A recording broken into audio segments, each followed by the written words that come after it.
დღეს მოგიყვებით თუ როგორ გაანადგურა საბჭოთა რუსეთმა ქართული სული და ეკლესია. ეს ისტორიის ის შავი ფურცლებია, რომლებიც ყველამ უნდა ვიცოდეთ. მე-19 საუკუნეში საქართველოში 1600-მდე სასულიერო პირი ყავდა. 1923 წლისთვის კი მხოლოდ 500-იღა დატოვეს. სტატისტიკა ძალიან მძიმეა. საქართველოში მოქმედი 1450 ეკლესიიდან 1212 დახურეს. გურიასა და სამეგრელოში ერთი მოქმედი ტაძარიც კი აღარ დაგვრჩა. ქართული ეკლესიის საგანძური რუსეთში გაზიდეს, ვითომ მშიერი ხალხის დასახმარებლად. გაძაცვეს ყოველი მესამე ტაძარი. 30-იან წლებში კი ზარების ჩამოხსნის გეგმაც კი დააწესეს. ქუთაის 4 ტონა ზარი უნდა ჩაებარებინა, ხონს 3, აბაშას კი 2. მღვდლებს ძალით კრეჭდნენ, სცემდნენ და ხრეტდნენ. მათი დაშინების მიზნით აიძულებდნენ გაზეთებში საჯაროდ ეთქვათ უარი ღმერთზე. მოხდა წარმოუდგენელი ვანდალიზმი. ქუთაისში წმინდა მოწამეთა დავითისა და კონსტანტინეს ნეშტები ურმით ატარეს იმისთვის, რომ დაემტკიცებინათ, რომ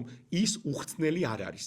ნიკორწმინდაში წმინდა ნიკოლოზის მკლავის საჯაროდ დაწვეს. მირონით ჩექმებს იწმედნენ, საკურთხევლებში კი პირუტს ატყავებდნენ. დიღმის ეკლესია მაგალითად პირდაპირ სასაკლაოდ გადააქციეს. რუსეთმა შექმნა მებრძოლ უღმერთოთა კავშირი. სკოლებში ბავშვებს ათეიზმს ასწავლიდნენ და საკუთარი მშობლების წინააღმდეგ განაწყობდნენ. პატარებს აყურებდნენ, როგორ ანგრევდნენ ტაძრებს. ქართული ზღაპრებიდანაც კი ამოიღეს ფრაზა: ღვთის უკეთესი რა იქნებოდაო. რამდენიმე წელში საქართველოში უღმერთოთა კავშირის წევრთა რიცხვმა 200,000 გადააჭარბა. აგრძალეს ჯვრისწერა, ნათლობა და წესის აგება. ლეჩხუმში აღდგომის ღამეს ლაილაშის ეკლესია დაწვეს. ჭიათურაში ხალხის თვალწინ მაუზერით დახვრიტეს ხატები. ნაძალადევის ეკლესიაში აბანო მოაწყეს. ეს იყო მიზანმიმართული მცდელობა, რომ ქართველ ერს დაევიწყებინა თავისი იდენტობა და რწმენა. ჩვენი ვალია ეს ისტორია არ დავივიწყოთ. გაუზიარეთ ეს ვიდეო სხვებსაც. სიმართლე უნდა იცოდეს ყველა.